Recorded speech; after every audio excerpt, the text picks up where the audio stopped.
আসসালামু আলাইকুম সম্মানিত অভিভাবকবৃন্দ, প্রিয় শিক্ষার্থীবৃন্দ, শুভেচ্ছা জানাচ্ছি আর্যত আতরজান অনলাইন স্কুলের পক্ষ থেকে। প্রিয় শিক্ষার্থীবৃন্দ, তোমাদের জন্য আজকে আমার ক্লাস কৃষি শিক্ষা নবম দশম শ্রেণীর।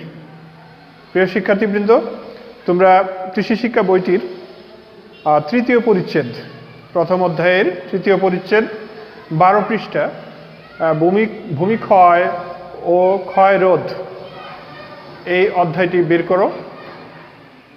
ধন্যবাদ। প্রিয় শিক্ষার্থীবৃন্দ, আজকে আমরা ভূমিক্ষয় নিয়ে কথা বলবো। যে ভূমিতে আমাদের সারা বিশ্বের মানুষ তাদের খাদ্য, তাদের বাসস্থান, তাদের শিক্ষা, চিকিৎসা সহ বেঁচে থাকার জন্য যাবতীয় উপকরণ পেয়ে থাকে, সেই ভূমির ক্ষয় নিয়ে আজকে আমরা কথা বলবো। প্রিয় শিক্ষার্থীবৃন্দ, তোমরা লক্ষ্য করে থাকবে কখনো কখনো বিভিন্ন কারণে মাটি এক স্থান থেকে অন্য স্থানে চলে যায়। তবে সেটা হতে পারে প্রাকৃতিক কারণে, হতে পারে অথবা মনুষ্য সৃষ্ট কারণে হতে পারে। মাটি এক স্থান থেকে অন্য স্থানে সরে যায়। মাটির এই এক স্থান থেকে আরেক স্থানে সরে যাওয়াকে বলা হয় ভূমিক্ষয়। এই ভূমিক্ষয়টা তোমরা লক্ষ্য করে থাকবে, আমি ইতিমধ্যেই বলেছি, ভূমিক্ষয় প্রধানত দুই প্রকার। প্রথমত ভূমিক্ষয় যেটা হয় সেটা হলো যে প্রাকৃতিক কারণে ভূমিক্ষয় হয়, সেটাকে বলা হয় প্রাকৃতিক ভূমিক্ষয়। আর মানুষ কর্তৃক সৃষ্ট বিভিন্ন কারণে যখন ভূমিক্ষয় হয় তখন সেটাকে বলা হয় মনুষ্য সৃষ্ট ভূমিক্ষয় বা মনুষ্য কর্তৃক ভূমিক্ষয়। তাহলে ভূমিক্ষয় আমরা প্রধানত কয় রকমের পেলাম? দুই রকমের। একটা হলো প্রাকৃতিক ভূমিক্ষয়, আর একটা হলো মনুষ্য সৃষ্ট ভূমিক্ষয়। এখন আসো, প্রাকৃতিক ভূমিক্ষয় কাকে বলে? তোমরা বিভিন্ন সময় লক্ষ্য করে থাকবে প্রাকৃতিক কারণে এক স্থানের মাটি অন্য স্থানে সরে যায়। এই কারণগুলোকে বলা হয় প্রাকৃতিক ভূমিক্ষয়। এই প্রাকৃতিক ভূমিক্ষয় আবার দুইটা ভাগে বিভক্ত। একটা হলো বৃষ্টিপাতজনিত ভূমিক্ষয়, একটা হলো বায়ু প্রবাহজনিত ভূমিক্ষয়। এখন আসলে এই ভূমিক্ষয় নিয়ে যদি আলাপ করি, ভূমিক্ষয়টা হলো একটা গল্পের মতো। আমি যদি তোমাদেরকে গল্প বলি, তোমরা হয়তো আগ্রহ সহকারে শুনবে, কিন্তু আসলে সত্যিকারের একটি গল্পের মতো হলো এই কৃষি শিক্ষা অধ্যায়ের ভূমিক্ষয়। তো ভূমিক্ষয় নিয়ে আমরা কথা বলছিলাম। প্রাকৃতিক ভূমিক্ষয় দুই ধরনের ইতিমধ্যে আমরা বলেছি। তার মধ্যে একটি হলো বৃষ্টিপাতজনিত ভূমিক্ষয়। প্রিয় শিক্ষার্থীবৃন্দ, বৃষ্টিপাতজনিত ভূমিক্ষয় কেমন হয় এটা আমরা বাংলাদেশের মানুষ স্বাভাবিকভাবেই জানার কথা। তো বৃষ্টিপাতজনিত ভূমিক্ষয়গুলোকে আবার চার ভাগে ভাগ করেছে। এর মধ্যে একটা হলো আস্তরণ ভূমিক্ষয়, রিল ভূমিক্ষয়, আর একটা হলো নালা বা গালি ভূমিক্ষয়, আর একটা হলো নদী ভাঙন। প্রিয় শিক্ষার্থীবৃন্দ, আস্তরণ ভূমিক্ষয় কোনটা? তোমরা লক্ষ্য করে থাকবে কাদাযুক্ত মাটি যেখানে থাকে, যে জমিতে কাদাযুক্ত মাটি থাকে, সেই কাদাযুক্ত মাটির যখন বৃষ্টি হয়, এই কাদাযুক্ত মাটিটা একটা স্তর, মাটির একটা স্তর এই বৃষ্টির কারণে চলে যায়। স্বাভাবিক অবস্থায় সেটা বোঝা যায় না। যখন এই বৃষ্টি একাধিকবার হয় এবং এই একাধিকবার আস্তর যখন চলে যায়, তখন বোঝা যায় এই মাটির কি হয়, উর্বরতা কমে যায়। যার ফলে তখন লক্ষ্য করলে বোঝা যায় যে এখানে ভূমিক্ষয় হয়েছে। এরপরে আছে রিল ভূমিক্ষয়। এটা আস্তরণ ভূমিক্ষয়ের পরের ধাপ, ঠিক গল্পের মতো। আস্তরণ ভূমিক্ষয়ের পরের ধাপ হলো রিল ভূমিক্ষয়। তোমরা লক্ষ্য করে থাকবে এই জমিতে যখন বৃষ্টিপাতজনিত কারণে মাটি সরে যায়, তখন হাতের যে রেখাগুলো আছে সেই রেখাগুলোর মতো বিভিন্ন রকমের দাগ হতে থাকে জমিতে। এই যে দাগ যখন হয়ে যায়, অর্থাৎ মাটি সরে যাচ্ছে, যে বেশি বেশি যখন যায় তখন বোঝা যায়, এটাকে বলা হয় রিল ভূমিক্ষয়। এই রিল ভূমিক্ষয়ের ফলে মাটির বৃষ্টিপাতজনিত যে কারণ তার দ্বিতীয় স্তরে পৌঁছে যায়, অর্থাৎ ভূমির মাত্রা আস্তে আস্তে কমতে থাকে। এরপরে আছে হলো নালা বা গালি ভূমিক্ষয়। এটা নালা বা গালি ভূমিক্ষয় হলো এই আস্তরণ ভূমিক্ষয়ের আরেকটা ধাপ। আস্তরণ ভূমিক্ষয়ে তো আস্তর হয়ে চলে যায়, আর রিল ভূমিক্ষয়ে ছোট ছোট ক্ষুদ্র ক্ষুদ্র হাতের রেখার মতো নালা তৈরি হয়। আর নালা বা গালি ভূমিক্ষয়ে বড় ধরনের ড্রেনের মতো নালার মতো তৈরি হয়, মাটি এমনভাবে চলে যেতে শুরু করে। এর সর্বশেষ ধাপে রয়েছে নদী ভাঙন। নদী ভাঙনটা হলো নদীজনিত এলাকা যেখানে আছে সেখানে এই বৃষ্টিপাতজনিত কারণে পানির তোরে এবং অথবা নদীর যে দুই পাশ আছে, দুই পাশে পানির তোরে নদীর দুই পার ভেঙে পড়ে যায়। পার ভাঙতে পারে বিভিন্ন কারণে, নদীর স্রোতের কারণে ভাঙতে পারে। তবে আমরা এখন যেটা নিয়ে কথা বলছি সেটা হলো বৃষ্টিপাতজনিত। এই বৃষ্টিপাতজনিত কারণে যখন পানি নদীর পাড় দিয়ে পড়তে থাকে তখন এই নদীর যে স্তরটা চলে যায় সেটাকে বলা হয় নদী ভাঙন।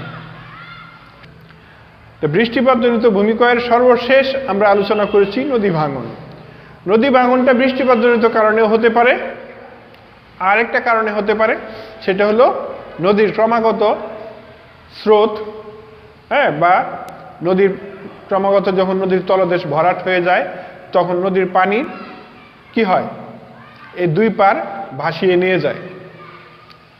আমি তোমাদেরকে বাস্তব উদাহরণ দিতে পারি, যেমন চাঁদপুর, তারপরে তোমার জামালপুর, টাঙ্গাইল, শরীয়তপুর, এইসব এলাকায় শরীয়তপুর, টাঙ্গাইল, জামালপুর যেটা বললাম সেটা যমুনা নদীর পানিতে ভাঙনটা হয়। আর চাঁদপুর হলো পদ্মা নদীর ভাঙনে বহু মানুষ ঘরবাড়ি ছাড়া হয়ে যায়।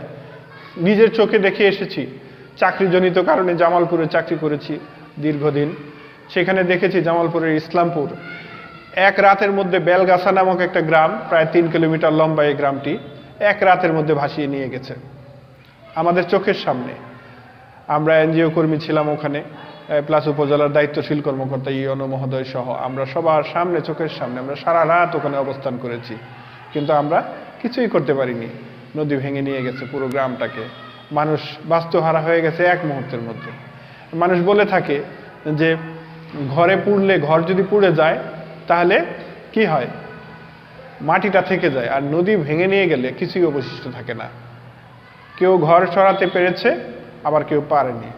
ইউনিয়ন পরিষদ বিল্ডিং, ইউনিয়ন হাসপাতাল, প্রাইমারি স্কুল, হাই স্কুল, মাদ্রাসা, যাবতীয় যত বিল্ডিং ছিল আর কি, সবগুলো ভেঙে নিয়ে গেছে চোখের সামনে, কেউ সরাতে পারেনি।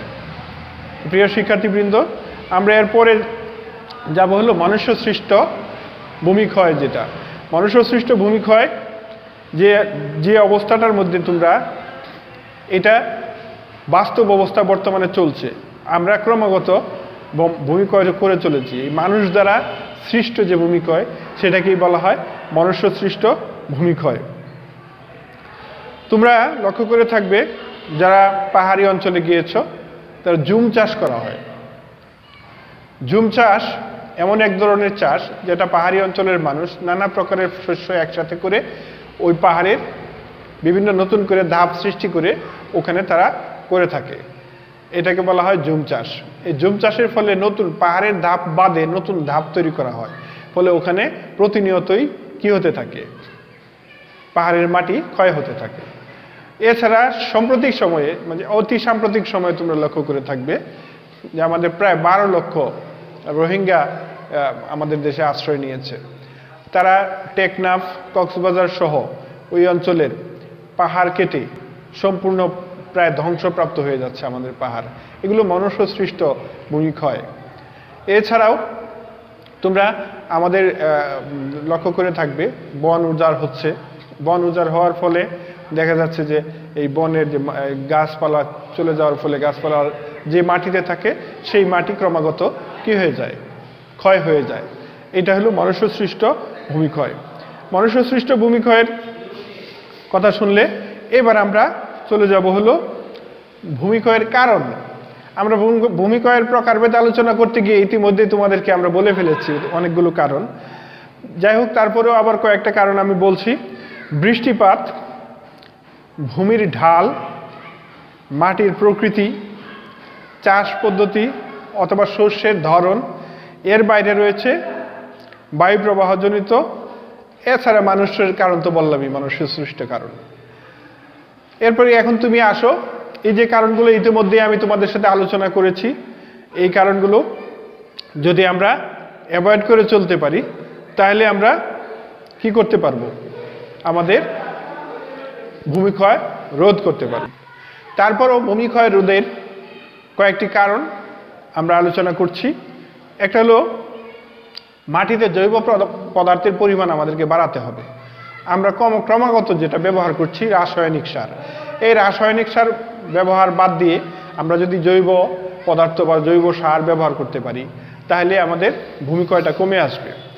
আর পাহাড় যে জুম চাষগুলো হয় সেই চাষগুলো নতুন ধাপ তৈরি না করে পাহাড়ের ধাপে ধাপে চাষটা করতে হবে, তাহলেই আর পাহাড়ের মাটি ক্ষয়প্রাপ্ত হবে না। এরপরে কন্ট্রোল পদ্ধতিতে চাষাবাদ। কন্ট্রোল পদ্ধতির চাষাবাদ তোমরা লক্ষ্য করে থাকবে। কন্ট্রোল পদ্ধতির চাষাবাদ হলো মাটির আড়াআড়ি পদ্ধতিতে চাষ করা। যেমন পাহাড়ে যখন জুম চাষ করবে তখন উপর থেকে নিচে আড়াআড়ি পদ্ধতিতে যদি চাষটা করা হয়, ঠিক এমনিভাবে ঢালু মাটি যেখানে আছে সেখানে আড়াআড়ি পদ্ধতিতে যদি চাষটা করা হয় তাহলে ভূমি ক্ষয় হবে না। অর্থাৎ যদিও ক্ষয় হয় সেটা গাছের যে গাছটা লাগাবে, যে গাছটা উঠবে তার গোড়াতে এসে জমে যাবে। তাহলেই একমাত্র আমরা এই কয়টা কারণ যদি আমরা অনুসরণ করতে পারি আমাদের ভূমি ক্ষয় অনেক কমে যাবে। প্রিয় শিক্ষার্থীবৃন্দ, তোমাদের একটা বাড়ির কাজ রয়েছে। এখানে আমরা যে আলোচনাগুলো করেছি তার উপরে তোমরা 200 শব্দের একটি রচনা তৈরি করবে ভূমি ক্ষয়ের উপরে। যখন তোমাদের ক্লাস ওপেন হবে, স্কুল ওপেন হবে, তখন তোমরা তোমাদের সাবজেক্ট টিচারকে এই রচনাটা দেখাবে এবং স্বাক্ষর নিবে। প্রিয় শিক্ষার্থীবৃন্দ, করোনাকালীন এই সময়ে তোমরা ভালো থেকো, সাবধানে থেকো, সতর্ক থেকো। ধন্যবাদ। আল্লাহ হাফিজ।